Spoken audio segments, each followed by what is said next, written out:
You've seen the headlines. Ebola is back. WHO is sounding the alarm. Are we all about to be locked in our houses again? Well, I'm a capybara, and while I usually only worry about where the best aquatic grass is, I've done the research so you don't have to. Let's talk about why the Congo is in the news, and if you actually need to start hoarding toilet paper again. Welcome back to Capybara Explains. Today, we're heading to the Democratic Republic of the Congo. There's an Ebola outbreak happening, and the World Health Organization is looking pretty stressed out. By the end of this video, you'll understand what this virus actually does, why the vaccine situation is way more complicated than you think, and whether this is going to be the next global disaster or just a very scary regional problem.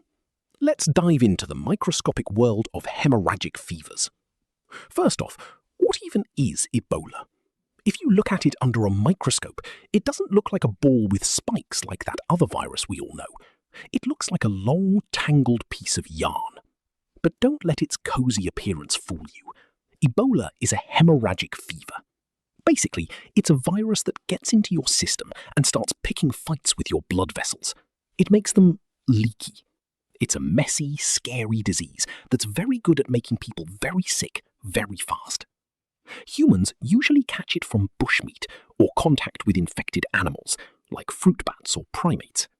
Unlike the flu, you can't catch it just by someone breathing near you. You have to have direct contact with, well, fluids. As a capybara who loves a good communal soak in a pond, this is a nightmare scenario for me. Now, you asked, why don't we have a vaccine? Here's the capybara simple answer.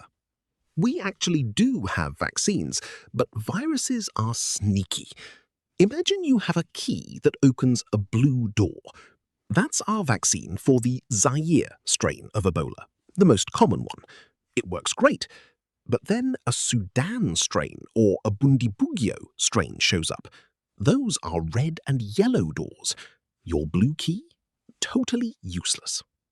In the Congo, they deal with different versions of the virus.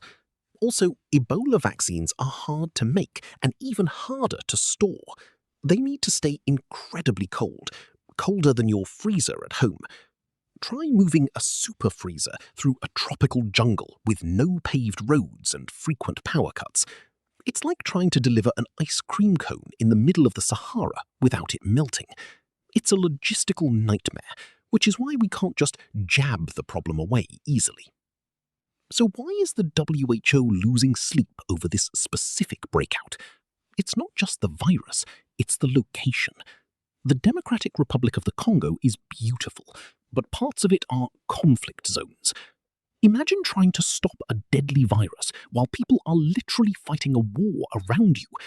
Health workers can't get to the sick people, and people are scared to go to hospitals. Plus, the Congo is right in the middle of Africa, sharing borders with 9 other countries. People move across these borders for trade every day. If the virus hitches a ride on a person traveling to a major city or a neighboring country, the fire starts spreading faster than we can put it out. It's a perfect storm of biology and bad luck. Now for the big question. Is this the next world pandemic? Short answer, probably not. Here is the chill factor. Ebola is actually too deadly for its own good. A virus wants to spread, and it's hard to spread if you kill your host too quickly. Also, because it's not airborne, it's much easier to contain than something like COVID-19. You don't get Ebola from a cough across a grocery store aisle. Unless the virus suddenly learns how to fly, which it won't, a world epidemic is very unlikely. However, it is a massive humanitarian crisis for the people in the Congo. For them, it is a world-ending event, and that's why the WHO is trying to stop it there before it becomes a bigger regional problem. Was this simpler to understand than the news? If you want a chill rodent to keep explaining the world's scariest topics to you, hit that like button and subscribe to Capybara Explains. I have a question for you. What's one health topic that always confuses you?